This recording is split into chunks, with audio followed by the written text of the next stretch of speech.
සුබෝදෑසනක් යලි ඔබව මෙලෙස හමුවීම ගැන ඉතාමත්ම සතුටුදායක හේතු. කෙසේ වුවත් අපි යම් වෙනස්කම් ස්වල්පයක් කිරීමට දැන් බලාපොරොත්තු වෙනවා. අප ඇතැම් දේවස්ථාන දේව මෙහෙය ආරම්භ කර තිබෙන නිසා සෑම ඉරුදිනක්ම ඒ දේව මෙහෙය සජීවීව ඔබට සහභාගී වීමට අපි අවස්ථාව සලසා දී. මේ පාඩම කෙසේ වුවත් අපි විකාශනය කරන්න බලාපොරොත්තු වෙන්නේ සෑම සෙනසුරාදා දවසක. මේ පාඩම මම ගොඩක් අවධානය යොමු කරලා ඔබගේ නිවසට ලැබෙන සලස්වන්නේ මෙය අපගේ ඉගැන්වීමේ උත්සාහයක් නිසා සහ ඔබ කරන්නා වූ සේවයට අතදීමක් දිරිගැන්වීමක් වශයෙන් වේ. ඒ නිසා මේ වෙනස මම හිතනවා ඔබ තෝරාගත යුතුයි.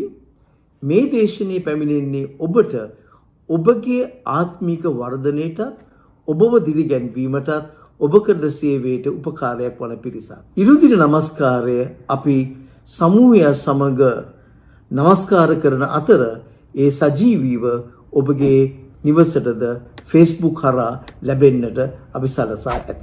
අද අපගේ අවධානයට යොමු වන්නේ ක්‍රියාපොතේ 5 වෙනි පරිච්ඡේදයයි. අප මෙහි දක්වා ක්‍රමානුකූලව සති ගණනාවක් තිස්සේ 1 ඉඳලා 4 දක්වා අධ්‍යයනය කර තිබෙනවා. එම නිසා අදට අදාළ කොටස දැන් ඔබ ඔබගේ බයිබලයේ කියවමින් සවන් දෙන්න. ක්‍රියාපොතේ 5 වෙනි පරිච්ඡේදයේ 1 ඉඳලා 10 දක්වා. නුමුත් අනනියස් නම් එක්තරා මිනිසෙක් සප්පිරා නම් තමාගේ භාර්යාව සමග ඉඩමක් විකුණා තමාගේ භාර්යාවත් දැනුවත්ව මිලෙන් කොටසක් තබාගෙන එක්තරා කොටසක් ගෙනවි ප්‍රේරිතයන්ගේ පාමුල තැබුවේය. නුමුත් පේත්‍රස් කතා කොට අනනියස්නි සුදාත්මයන්න් වහන්සේ රවටා බිමේ මිලෙන් කොටසක් තබා ගන්නට සාතාන් ඔබේ සිත පිරෙව්වේ මක් නිසාද? ඒක තිබියදී ඔබටම අයිතිව තිබුණා නොවේද? වික්කායින් පසුත් මිල ඔබේ කැමැත්ත යටතේ තිබුණා නොවේද? ඔබේ සිතින් මෙබඳු දෙයක් යෝජනා කරගන්නට යෙදුනේ කොහොමද? ඔබ බොරු කීවේ මිනිසයන්ට නොව දෙවියන් වහන්සේට යයි කීවේය. අනනියස් ඒ වචන අසා වැටි මලේය. ඒ ඇසු සියල්ලන්ට මහත් බයක් පැමිණුණේය. තරුණයෝ නැගිට ඔහු ඔතා පිටතට ගෙන ගොස් වැළලුවෝය.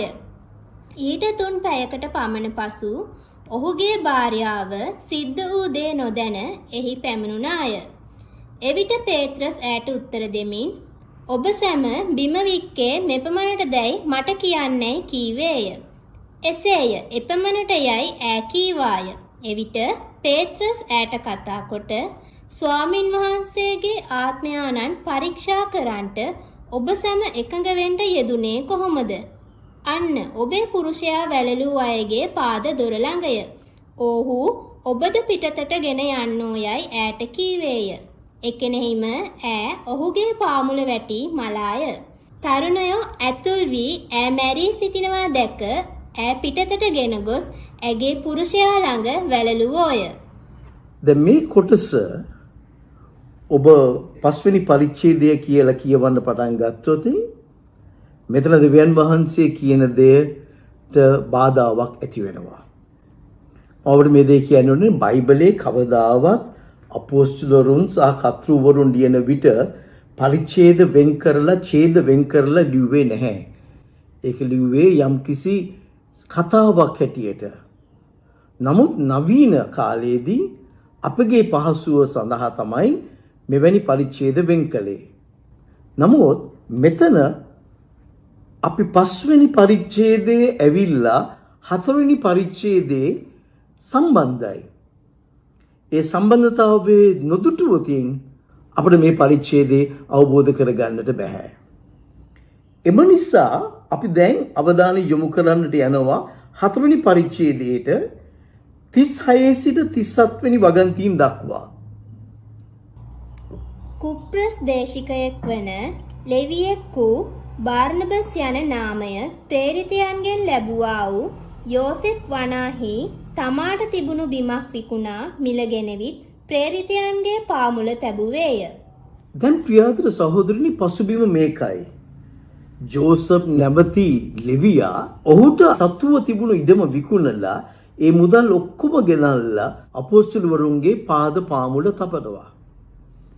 මේ දකින්නවා අනනයස සපීරා.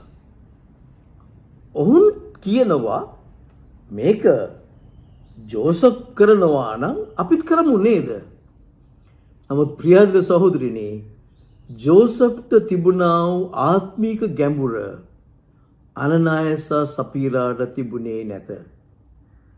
එම නිසා ඔවුන් ඒ දේ කරන්නට යෝජනා කළ නමුත්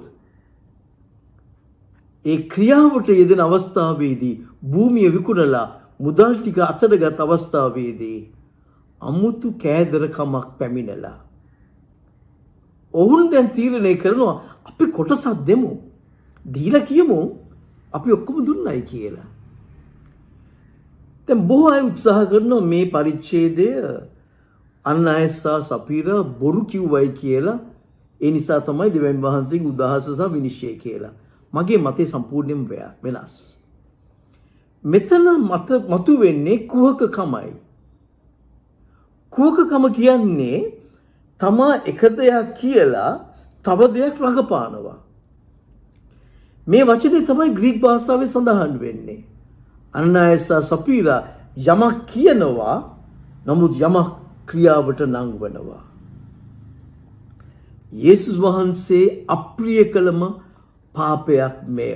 ක්‍රිස්තුස් ස්වාමීන් වහන්සේ සුභාරංචි 4 විතරක් 15 වතාවක් කුහකකම ගැනත් පරිසිවරුන්ගේ කුහක භාවය ගැනත් ඔවුන්ට දොස් තබා ඔවුන්ට උදා වෙන්නට යනා වූ විනිශ්චය ගැන කතා කළා. ප්‍රියතර සහෝදරිනි, මේවා අපගේ සභාවල් වල පවතිනවා. එම නිසා මම උත්සාහ කළා හැම මේ වචනේ අධ්‍යයනය කරන්න, විශේෂයෙන්ම සුභාරංචි 4ේදී.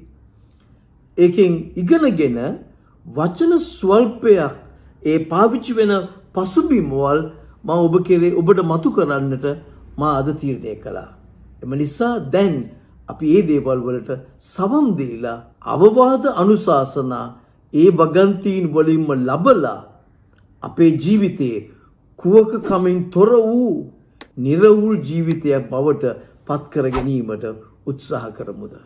දැන් මගේ උත්සාහය මේ යේසුස් වහන්සේ කුහකයන්ට කිව් දැඩි වචන මතු කරලා ඉගෙන ගන්නට අපි කුහකයන් වශයෙන් ජීවත් නොවන පිට. ප්‍රථමයෙන් අපි කියවන්න යන දන් තමයි මතෙව් 6 5 සහ 6 වෙනි වගන්තියේ. තවද ඔබ සැම යාඥා කරන කල්හි වංචාකාරයන් කරන්නාක් මෙන් නොකරන්න. මක් නිසාද මනුෂ්‍යයන්ට පෙනෙන පිණිස ඔහු සිනගෝගවලත් මන්සන්දිවලත් සිටගෙන යාඥා කිරීමට සතුටු වෙති. සැබවක් ඔබ සැමට කියමි. ඔවුන්ගේ විපාකය ඔවුන්ට ලැබී තිබේ. නුමුත් ඔබ යාඥා කරන කල්හි ඔබේ ඇතුල්ගෙට වැද දොර වසා රහසිගතව වසන ඔබේ පියාණන් වහන්සේට යාඥා කරන්න. එවිට රහසින් දකින ඔබේ පියාණන් වහන්සේ ඔබ සැමට විපාක දෙනසේක. මේ කොටසේ ක්‍රිස්තුස් වහන්සේ කියනවා කුහකයන් කොහොමද යාඥා කරන්නේ කියලා. සිංහල අනුවාදයේ පාවිච්චි කරනවා වංචාකරුවන් කියලා. යම් ආකාරයකින් වංචාවක්. තමාගේ සැබෑ ආත්මික ගැඹුරට වඩා රඟපෑමක් තමයි කුහකකම කියන්නේ. ඔවුන් මොනවද කරන්නේ? ඔවුන් යාඥා කරන්නේ මිනිස්සුන්ට ඇහෙන්න, මිනිස්සුන්ට පේන්න, මන්සන්දිවල. ප්‍රියාදර සහෝදරනි, අද සමහර විට මිනිස්සු මන්සන්දිවල යාඥා නොකරනවා වන්නට පුළුවන්. නමුත් අපි ප්‍රවේශම් වන්නට ඕනේ සැබෑ ලෙස යාඥා කරන්න. සමහර අවස්ථාවලදී මට ඇහෙනවා ගොඩක් අය හරි ගැඹුරු යාඥාවල් කරනවා. ස්වාමිනී මොනවා වුණත් කමක් නැහැ, ඔබ වහන්සේ කැමැත්ත මං කරන්න. ස්වාමිනී මට විශාල ඇදහිල්ලක් තිබෙනවා. නමුත් ඒ අයම ජීවිතයේ ප්‍රශ්නයකට මුහුණ දුන්න අවස්ථාවේදීම ඔවුන් කියන අනිත් වචන තමයි මං දැන් කලකිරීලා මොනවා කරන්නද කියලා දන්නේ නැහැ. මෙතන මේ අය යේසුස් වහන්සේ කියනවා නුඹලාට මිනිසුන් ඉදිරියේදී රඟපාල කළ යාඥාව මිනිසුන් නුඹලා ගැන හොඳට හිතුවා. නමුත් දෙවියන් වහන්සේ ඔබගේ හදවත තෝරා දකින්න නිසා ඔබට ලැබෙන්නේ කිසිම ආශිර්වාදයක් නෙමේ සාපයක් පමණයි. ඊට පස්සේ උන්වහන්සේ කියන ඔබ යාඥා කළ යුත්තේ මෙලෙසයි. යන්න ඇතුළු කාමරයට රහසිගතව පියාණන් වහන්සේට යාඥා කරන්න. පියාණන් වහන්සේ එවිට ඔබට ආශිර්වාද කරයි. රහසිගතව කාමරයේ සැඟවී යාඥා කරන්න ඉගෙනගත් කෙනෙකුට පමණයි ප්‍රසිද්ධෙන් යාඥා කිරීමට අවසරයක් ඇත්තේ. බලතලයක් ඇත්තේ. අත්තිවාරමක් ඇත්තේ. පෞද්ගලික ජීවිතයේ යාඥාවක් නැති අය ප්‍රසිද්ධ තැන්වල යාඥා කිරීම සැබවින්ම කුවකකමක්. ඉන් ප්‍රවේශම් වන්. උන්වහන්සේ මෙතන නවතින්නේ නැහැ. අපි මෙදවතාවේ බලන්නට මතෙව් 6:16 ඉඳලා 18 එම පරිච්ඡේදයේමයි. උන්වහන්සේ ආයත අවස්ථාවක් මේ අවස්ථාවේදී නිරහරව සිටීම ගැන කතා කරනවා. තවද ඔබ සැම නිරහරයෙන් ඉන්න කල්හි වංචාකාරයන් මෙන් දුක්ඛිත මුහුණක් ඇතුව නොසිටින්න. ඔහු නිරාහාරයෙන් ඉන්න බව මිනිසයන්ට පෙනෙන පිණිස තමුන්ගේ මුහුණ විරූප කරගනිති. සැබවක් ඔබ සැමට කියමි. ඔවුන්ගේ විපාකය ඔවුන්ට ලැබී තිබේ. නමුත් ඔබ නිරාහාරයෙන් ඉන්න කල්හි රහසිගතව වසන ඔබේ පියාණන් වහන්සේට මිස ඔබ නිරාහාරයෙන් ඉන්න බව මිනිසයන්ට නොපෙනෙන පිණිස ඔබේ හිසේ තෙල්ගා මුහුණ සෝදා ගන්න. එවිට රහසින් දකින ඔබේ පියාණන් වහන්සේ ඔබ සැමට විපාක දෙනසේක. මේ වගන්තියේත් අවසානයේදී කියනවා විපාක කියලා. මම කැමති මේ වචනේ ටිකක් වෙනස් කරලා කියන්න. ආශිර්වාද නැතිනම් සාපයන්. මෙතන මොනවද සිදු වෙන්නේ? පරිසවරුන් හරි දක්ෂව සිටියා නිරහරව ඉන්නවයි කියලා මිනිසුන්ට පේන්න රඟපාන්න. ඕ නිරහරව ඉන්නට ඇති. මම ඒක දන්නේ නැහැ. නමුත් ඔවුන් නිරහරව ඉන්න බව දෙවියන් වහන්සේ දන්නවා නේද? නමුත් මොහුන්ට අවශ්‍ය වුණේ මිනිස්යන්ට පෙන්වන්නට ඔවුන් නිරහරව ඉන්නවයි කියලා. දෙවියන් වහන්සේට කරන නමස්කාරය මිනිස්යාගේ පැසසුමට ලක්වීමට අපි කරන සෑම ක්‍රියාවක්ම යේසුස් වහන්සේලා දකිනවා. යාඥාව පිළිබඳවත් දැන් නිරහරව පිළිබඳවත් උන්වහන්සේ කියනවා ඔබ මේ දේ කරන විට දෙවියන් වහන්සේ දකිනවා. දෙවියන් වහන්සේ දැකලා ඔබට ආශිර්වාද කරයි. ඒක රඟපෑමට පාවිච්චි කරන්නට එපා. ප්‍රියාදර සහෝදරනි, අප ක්‍රිස්තියානි ජීවිතේ නැති දෙයක් ඇති කරලා පෙන්වීමට උත්සාහ නොකර ක්‍රියා කරමු. උන්වහන්සේ ලූක්තුමාගේ සුභාරංචියේ 18 වෙනි පරිච්ඡේදයේ මෙලෙස ගියා සිටියා. මිනිසයන් දෙදෙනෙක් ගියා යාඥා කරන්න දේව මන්දිරයට. එක් මිනිසෙක් කියලා ස්වාමීනි මම නම් මේ පරිසරය වගේ නෙමෙයි. මම නිරාහරව ඉන්නවා, දසෙන් කොටස දෙනවා, මම යාඥා කරනවා. ඒ සමගම හිටිය අහිංසක මිනිස්සෙක්. ඒ අහිංසක මිනිස්සයා මොනවද කළේ? අනේ ස්වාමීනි මට අනුකම්පා කළ මැනව. මම පව්කරුවෙක්. ලූක්තුමාගේ පොතේ 18 වෙනි පරිච්ඡේදයේ 10 ඉඳලා 14 අපිට කියනවා ඒ දෙදෙනාගේ යාඥාවෙන් ස්වාමින් වහන්සේ දෙවෙනි මිනිසයාගේ යාඥාවට සවන් දුන් බවට. බිඳුනා වූ තැළුණා වූ සිතක් උන්වහන්සේ ප්‍රතික්ෂේප කරන්නේ නැත. නමුත් නැති ආත්මික ස්වභාවයක් පෙන්වන්නට උත්සාහ කරන අය උන්වහන්සේ ප්‍රතික්ෂේප කරන බව අප දැනගෙන ඒ අනුතුරු හැඟවීමක් වශයෙන් අප අද තීරණය කරගමු රංගපෑමකින් තොර කිතුණු ජීවිතයක් ගත කරන්න. දැන් ප්‍රියතර සහෝදරනි, අපි තවත් වගන්ති ස්වල්පයක් බලන්නට යනවා. මෙදා වතාවේ අපි අවධානය යොමු වෙන්නේ මතයුතුමාගේ සුභාරංචියේ 23 වෙනි පරිච්ඡේදයේ 13 වෙනි වගන්තියයි. ලියන්නේනි පරිසිවරුනි, වංචාකාරු ඔබ සැමට දුක් වේ.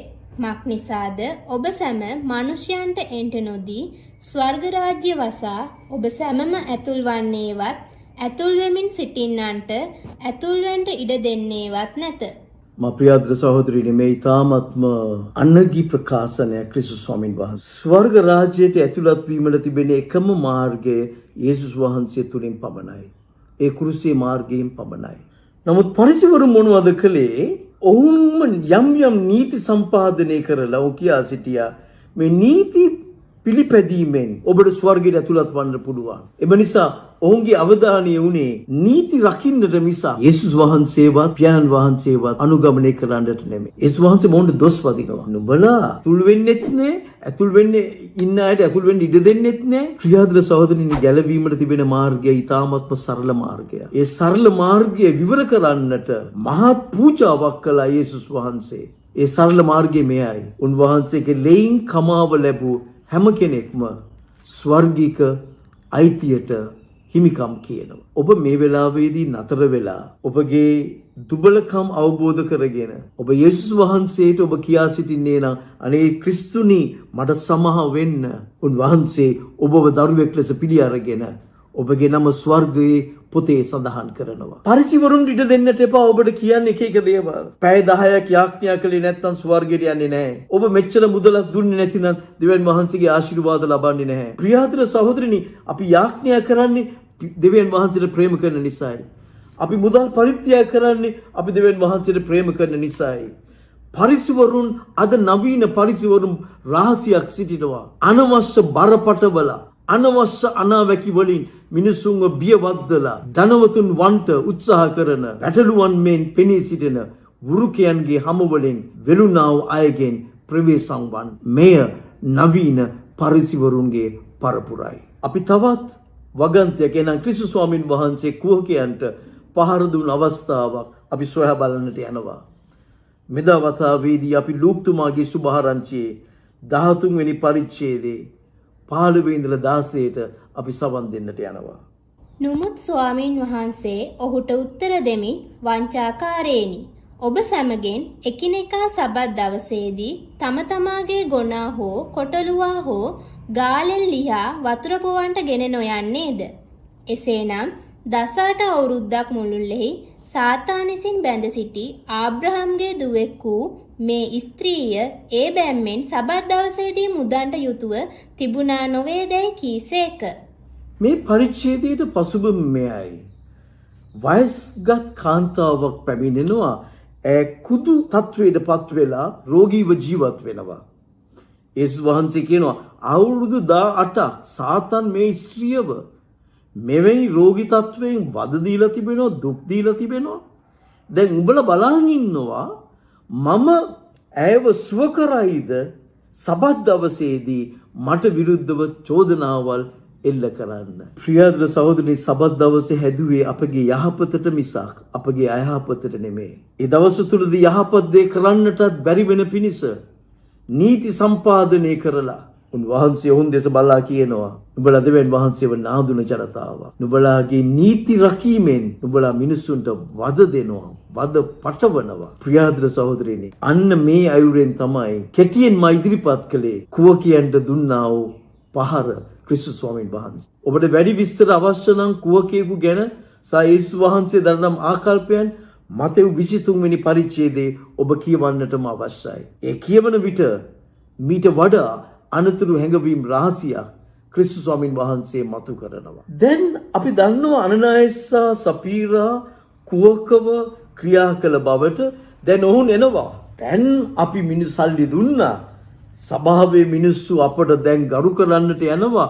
අපේ ආත්මික ස්වභාවයේ මිනිස්යන්ට අපි පෙන්නවා කියලා ඔවුන් එන විට ඔවුන් පුදුමයට පත්වන්නට ඇති.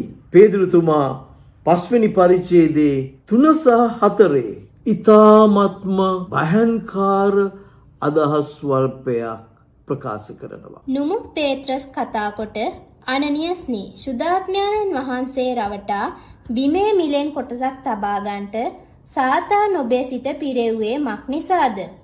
ඒක තිබියදී ඔබටම අයිතිව තිබුණා නොවේද? වික්කායින් පසුත් මිල ඔබේ කැමැත්ත යටතේ තිබුණා නොවේද? ඔබේ සිතින් මෙබඳු දෙයක් යෝජනා කරගන්නට යෙදුනේ කොහොමද? ඔබ බොරු කීවේ මිනිසයන්ට නොව දෙවියන් වහන්සේටයි කීවේය. දැන් ප්‍රියහත සහෝදරනෝ, නෝම් ප්‍රශංසාව ගෞරවය ලබන්නට එනවා. පේදුරුතුමා කියනවා, ඇයි උඹ ඉඩ දුන්නේ සාතාන්ට ඔබව රවට්ටන්නටත් සුද්ධාත්මයන් වහන්සේට බොරුවක් කරන්නටත්? ප්‍රියහත සහෝදරනෝ, මම හිතනවා අනනායේ සෑහෙන දුකටපත් වෙන්න ඇති. මේ මම ගෞරවය ලබන්න ආපු අවස්ථාවයි. ඊට පස්ව කියනවා විකුණන්නට ඉස්සරලා මුදල ඔබගෙන විකිතුමයින් පස්සෙත් ඔබගේ. ඔබ දැන් කළ ක්‍රියාව දෙවියන් වහන්සේට බොරු කිරීමක් කිය. ප්‍රියාද සහෝදරනයි ප්‍රවේශම් වන්නට ඕනේ. අපගේ ජීවිතයෙන් අපි රඟපාන කිතුනුවන් නොබ නොවයි කිය. රඟපාන්ට හදවත පොළඹවන්නේ සාතම්. ඒ පොළඹපු හදවත බොරු කියන්නේ දෙවියන් වහන්සේටයි. නැති ආත්මික ස්වභාවයක් දෙවියන් වහන්සේ අපෙන් බලාපොරොත්තු වන්නේ නැහැ. උන්වහන්සේ බලාපොරොත්තු වන්නේ සැබෑවෙන් බිඳුනා වූ ආත්මයක් පමණයි. මේක ඇසූ විගස ඔහු මියන උන්වහන්සේගේ දඬුවම ඔහු කෙරේ පැමිණෙනවා.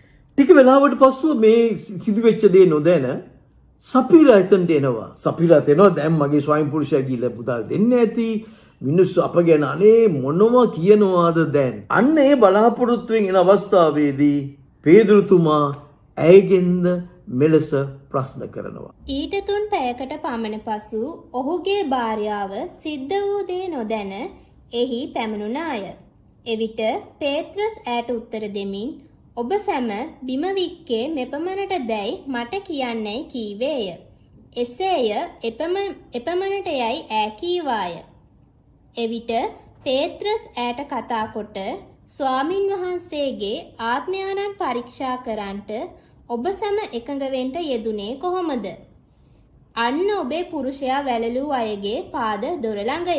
ඔහු ඔබද පිටතට ගෙන යන්නෝ යයි ඈට කීවේය. පේදුරුතුමා ඊටම දක්ෂ ලෙස ඇයට දොස් නගන්නේ නැතුව අහනවා. ඒ ඇත්තට මට කියන්න කොච්චරද විකුණුවේ කියලා ඊටම. ඇය අනනායස් එක්ක කතා කරලා සාකච්ඡා කරපු ගානම කියනවා. එවිට පේදුරුතුමා කියනවා සප්පිරා ඔබ රවට්ටන්න හදන්නේ සුද්ධාත්මයන් වහන්සේ. ප්‍රියාදර සහෝදරෙනි මේක සභාවේ ආරම්භයයි. සභාවේ ආරම්භයේදී දෙවියන් වහන්සේට අවශ්‍ය වුණා මිනිස්යන් උගන්වන්න කුවකකම සභාවේ තිබිය නොයුතු ක්‍රියාදාමක්. ආයිත් මම මේක පිටින් පිට කියන්නට ඇති. මම ආයිත් කියන්නට ඕනේ. නැති ආත්මික ස්වභාවයක් රඟපාන්නට එපා. ඒක දෙවියන් වහන්සේට අප්‍රසන්න. නමුත් ඔබගේ සැබෑ වූ ජීවිතය ඔබ දෙවියන් වහන්සේ සමග තිබෙන සම්බන්ධතාවයට අනුකූලව හැසිරෙන්න. එයයි දෙවියන් වහන්සේ අපෙන් බලාපොරොත්තු වෙන්නේ. මට ඇහෙනවා සමහර අය හරි බලවත් ඇදහිල්ලේ ප්‍රකාශනයන් කරනවා. නමුත් බොහෝ විට ඒ ඔවුන්ගේ ඇදහිල්ලේ ප්‍රකාශන නෙමෙයි. ඔවුන්ගේ දේවගතිතුමාගේ නැතිනම් සමහර නායකයන්ගේ. නමුත් බොහෝ විට සැබෑ ජීවිත ප්‍රශ්නයක් මතු වුණාම ඔවුන්ගේ ඇදහිල්ල කඩාකප්පල් වෙලා සුභාරංචියට අගෞරවයක් ලක් වෙනවා තමයි අප දකි. දැන් ප්‍රියාතුල සහෝදරනි මගේ මනසෙත් තියෙන එක දෙයක් මම හිතනවා ඔබගේ මනසෙත් ඒ ප්‍රශ්නේම මතුවලා ඇති කියලා. ඇයි දෙවියන් වහන්සේ මෙලෙස දඬුවම් කළේ? ඒකෙදි යම් ඉංගයක් අපිට ලැබෙනවා 11 වෙනි වගන්තියේදී. 11 වෙනි වගන්තියේදී කියනවා මුළු සභාව තුලම මහා බියක් ඇති වුණා. ප්‍රියාදර සහෝදරනි මේ සභාවේ ආරම්භයයි මේ පිපිදීමේ ආරම්භයයි දෙවියන් වහන්සේ යම් පුදුම දේවල් කරන්නට සභාව සැලසුම් කරනවා. එම නිසා දෙවියන් වහන්සේට අවශ්‍ය වුණා සභාව තුල කුවකකමකින් තොරව සභාව ඉදිරියට ගෙන යන්න. බොහෝ බිය ඇති වුණායි කියලා දෙවතාවක් සඳහන් වෙනවා 5 වෙනි පරිච්ඡේදයේ මේ වගන්තිය දක්වාම. ඊට පස්සෙ අපිට කියනවා 12 ඉඳලා 16 දක්වා කියවෙන විට පාපේ විනිශ්චය කළා සභාව පවිත්‍ර වුණා. සභාව තුල දේව බිය ඇති වුණා. එම නිසා දෙවියන් වහන්සේට ක්‍රියා කරන්න පුළුවන් වුණා. මහා පුදුම දේ සඳහන් වෙන්නේ 12 ඉඳලා 16 දක්වායි. තවද ප්‍රේරිතයන්ගේ අත්වලින් බොහෝ හාස්කම්ද පුදුම සෙනග අතරේ කරන ලද්දේය. ඔවුන් සියල්ලෝම එක්සිත්ව සලමොන්ගේ ద్వාර මණ්ඩපයෙහි සිටියෝය. අනෙක් අයගෙන් කිසිවෙකුට ඔවුන් සමග එකතු වෙන්න ධෛර්ය නොතිබුණේය. එසේ වී නුමුත් සෙනග ඔවුන් වර්ණනා කළෝය. අදහ ගන්නන් වන පුරුෂයන්ගෙන්ද ස්ත්‍රීන්ගෙන්ද මහත් සමූහයක් වැඩිව ස්වාමින් වහන්සේට එක් කරන ලද්දෝය. එහින් පේත්‍රස් එන විට ඔහුගේ සෙවණැල්ල පමණවත් යම් රෝගියෙකු පිට වැටෙන පිණිස ඔහු ඔවුන් පිටත වීතිවලට ගෙනවිත් ඇඳන්වලද යහන්වලද තැබුවෝය. යෙරුසලම අවට නුවරලින් සමූහයෝ රෝගීන්ද අශුද්ධාත්ම වලින් පීඩිත වූවන්දගෙන රැස් වූවෝය. ඔවුන් සියල්ලෝද සුව කරනු ලැබුවෝය. සභාව විනිශ්චය කරනු ලැබුවා. දේව බියක් ඇති වුණා. සභාව ඒකීය භාවයේ වැඩි වුණා. දේව භක්තිය මතු වුණා. ප්‍රියාදර සහෝදරිනි, පුදුම අහස්කම් සිදු වෙන්නට පටන් ගත්තා. පේදුරුතුමා ඇවිදින විට ඔහුගේ සෙවණැල්ල වැටෙන කොටත් මිනිස්සය සුව වෙන්නට පටන් ගත්තා. ඒ සමගම අසුද්ධ ආත්ම වලින් මිනිසයන් නිදහස් වුණා. මේ කොටස කියවනවත් සමග මගේ මනසට මතකයට ආවේ විශේෂ දේවගතිවරයෙක් කළ ප්‍රකාශනයයි. සුද්ධ වූ මිනිසෙක් දෙවියන් වහන්සේගේ දෑතේ බලවත් අවියකිය. මේ ස්කොට්ලන්තයේ පිබිදීම කාලයේදී කළ ප්‍රකාශනයක්. මටත් කියන්න තිබෙන්නේ එයමයි. දෙවියන් වහන්සේගේ දෑතේ පවිත්‍ර වූ සභාවක් බලවත් අවියකිය. ඒ සභාව තුළින් බලවත් දේ සිදුවන්නට යනවා. ඒට හරස් කපන්නට තිබෙන්නේ ප්‍රධාන දේ නම් කෝකකමයි, පාපයයි, දෙවියන් වහන්සේට අප්‍රසන්න දේවල්. ඒ ඉවත් වන විට පිපිදීමේ උපරිම සලකුණු සහ ජයග්‍රහණයන් අප මේ ශ්‍රී ලංකාවේ දකින්නට යන බව යලි ඔබට මතක් කරමින් අපි යාඥාවෙන් මේ පාඩම දැන් නිමාවට ගෙනමු. දෙවි ස්වාමිනී, ඔබ වහන්සේ මට ඉගැන්වූ දේ මා ඔබගේ දරුවන් ඉදිරියේ තැබුවා. ඔබ වහන්සේට අප්‍රසන්න වන දේ තමයි කුවකකම. ඔබ මේ පිළිබඳව විටින් විට එදා පරිසිවරුන්ටත් පූජකයන්ටත් ඔබ වහන්සේ අනතුරු හැඟවීම් කළා. අනේ ස්වාමිනී, කුවකකමින් නිදහස් වූ පවිත්‍ර වූ සභාවක් ඔබ වහන්සේ ඇති කරන්න. ඔබ වහන්සේ කරුණාවෙන් ආශිර්වාද කරන්න. මනුෂ්‍යයන්ව පසුතැවිල්ලට ගේන්න. ඔබ වහන්සේට ප්‍රසන්න වූ දේ කරන්නට, ප්‍රසන්න වූ ජීවිතයක් ගත කරන්නට අපව සූදානම් කරන්න. මේ සෑම දෙයක්ම යාඥා කර ඉල්ලන්නේ යේසුස් වහන්සේගේ නාමයෙන්ය.